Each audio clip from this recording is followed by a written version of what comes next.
जय गुरु गोरखनाथ। ओम नमः शिवाय। मैं किस्मत नाथ। एक बार हमारे पास केस आया था मुनक से। करनाल के पास एक गांव है मुनक। तो वो लड़की स्कूल में बच्चों को पढ़ाया करती थी।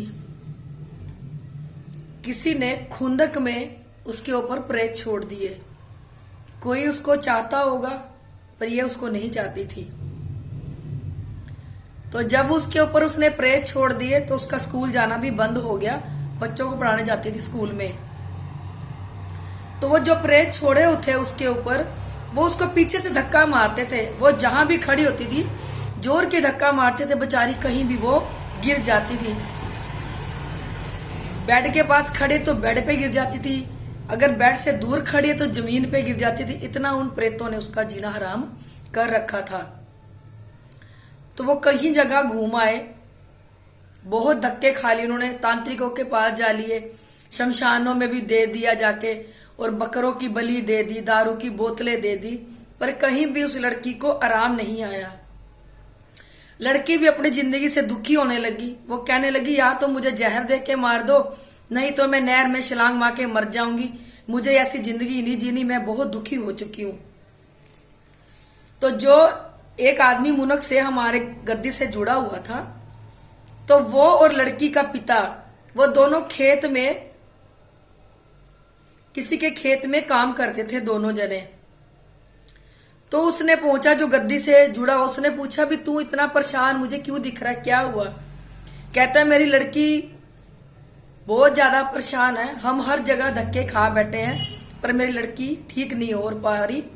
मैंने जो काम नहीं करना था मैं वो काम भी कर चुका हूं, पर लड़की को कहीं से आराम नहीं आया।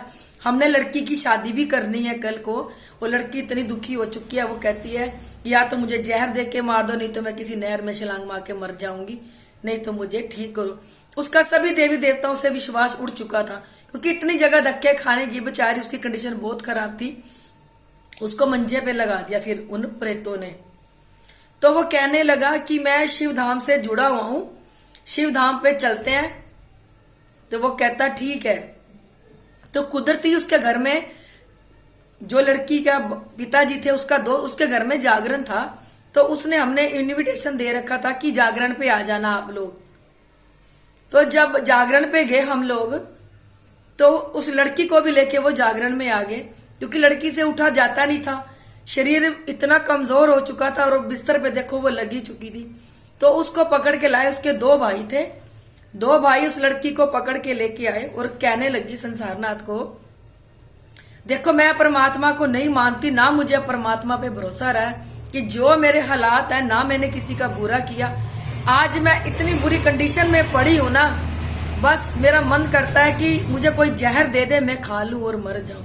अगर आपने मुझे ठीक कर दिया ना, तो मैं गुरु गोरखनाथ जी को मान लूंगी और सदा सदा के लिए इस गद्दी से जुड़ जाऊंगी। मैं भी देखूं क्या चमत्कार आप दिखाते हो। जो मैं दुनिया में घूम आई, मेरा इलाज कहीं पे नहीं हुआ। तो जिसके घर में जागरण था, वहीं बैठे बैठे लड़की के ऊपर से 4 प्रेतों को उतारा। वहीं पे चीजें उतरी लड़की के वहां।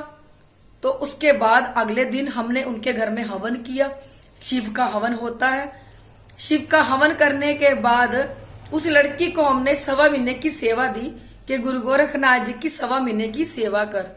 तो वो लड़की बिस्तर से उठना शुरू होगी और उसने अपने हाथों से गुरु गोरखनाथ जी की सेवा लगाई। तो हमने वहां पे गुरु गोरखनाथ जी की जोत जगवा दी, जो आज भी उनके घर में जग रही है। उस लड़की ने 1.25 महीने की सेवा गुरु गोरखनाथ जी की करी।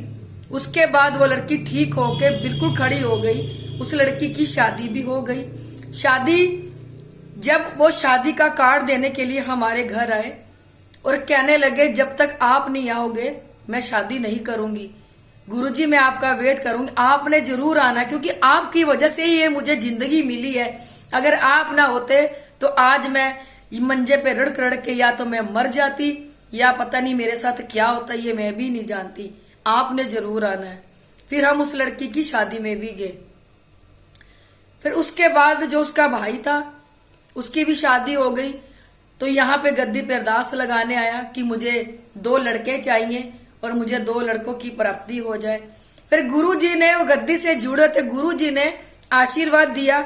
आज उसके भाई के पास भी 2 लड़के हैं, आज उसका परिवार भी अच्छे से जी रहा। वो लड़की थी, आज वो भी अच्छे से जी रही है, आज उसका परिवार भी खुश है और उनके घर में आज गुरु गोरखनाथ जी की ज्योत जगती है।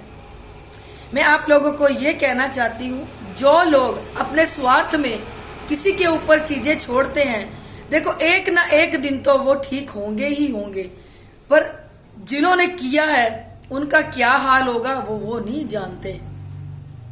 जिसके ऊपर चीजें छोड़ते हैं ना, उसका उससे भी बदतर हाल होता है। किसी के ऊपर बेमतलब चीजें मत छोड़ो, क्योंकि एक ना एक दिन परमात्मा इंसाफ जरूर देता है। कहते हैं देर है अंधेर नहीं है परमात्मा के घर में, ये बात बिल्कुल सच है। देर हो जाएगी पर अंधेर नहीं होता। जैसे उस लड़की के साथ देर होगी पर अंधेर नहीं हुआ। आज वो लड़की खुशी खुशी अपनी जिंदगी व्यतीत कर रही है, और जिन्होंने भी इसके ऊपर किया, देखो दंड उन्हें भी मिलेगा। ये ना सोचो कि दंड नहीं मिलता। हम चाहे अच्छे कर्म करें चाहे बुरे कर्म करें, कर्म दोनों कर रहे हैं, दोनों का दंड मिलता है। अच्छे कर्म का अच्छा मिलता है, बुरे कर्म का बुरा दंड मिलता है। आप ये ना सोचो कि किसी घर में हम चोरी करने जाएंगे, किसी के ऊपर चीजें छोड़ देंगे। आप ये ना सोचो कि हमें कोई देख नहीं रहा, हमें कोई देख रहा। दुनिया में रहने वाले इंसान नहीं देख रहे तुम्हें, पर वो परमात्मा जो 24 घंटे अपनी आंखें खोल के ये देखता है कौन अच्छा कर रहा है और कौन बुरा कर रहा है। उसके खाते में तो सब लिखा जा रहा है। जब उसकी लिस्ट आएगी सामने तो वो हिसाब किताब पूरा लेगा, देर से लेगा बट देना पड़ेगा सबको बुरे कर्मों का हिसाब किताब। जिस दिन भी जिसके बुरे कर्मों की लिस्ट परमात्मा के आगे आ गई, वो दंड देने में पीछे नहीं हटेगा, क्योंकि तुम्हारे बुरे कर्म ही तुम्हें दंड दिलाते हैं।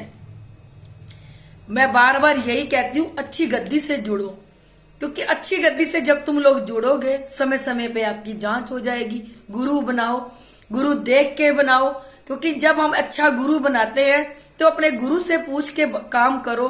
अपने गुरु से पूछो कि आगे हम ये काम करना है, कि ये काम सही है कि गलत है।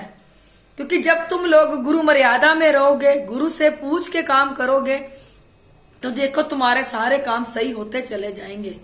अच्छी गद्दी से जुड़ना है, ये नहीं है कि भेड़ चाल बन जाओ कि उस गद्दी पे हजारों लोग जुड़े, मैं भी वहां जाके जुड़ जाऊं। देखो उस जुड़ने का कोई फायदा नहीं है। जिस गुरु तक तुम्हारी आवाज ही ना पहुंच सके, उस गुरु का भी बनाने का कोई फायदा नहीं है आप लोगों को।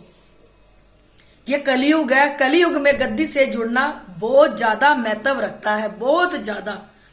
ये कर्मों का युग है, यहाँ पे हर अच्छे बुरे कर्मों का आपको देना पड़ता है। मैं अपनी हर वीडियो में कहती हूँ, इसमें भी कह रही हूँ, यहाँ गुरु गोरखनाथ और भोलेनाथ साक्षात प्रकट हुए थे। यहाँ पे हर सूक्ष्म से सूक्ष्म चीज को देखा जाता है, जो हमारे खून में रम जाती है, हमारी बॉडी में रम जाती है, जो हमारी नसों को ब्लॉक कर देती है और अनेक बीमारियां हमारे लगा देती है, हमें समझ में नहीं आता। अंदर ही अंदर सूक्ष्म चीजें हमारे शरीर को खोखला कर देती है। ये इतनी सूक्ष्म से सूक्ष्म होती है कि सुई के नाके से भी ये चीजें निकल जाती हैं। किसी को काले परछावे दिखते हैं जो स्वप्न में दबता है, किसी के साथ गंदे काम होते हैं। नीचे मेरा नंबर दिया, कॉल करना। अगर आप लोगों को मेरी वीडियो अच्छी लगती है, इसे लाइक, सब्सक्राइब और शेयर जरूर कर दिया करो।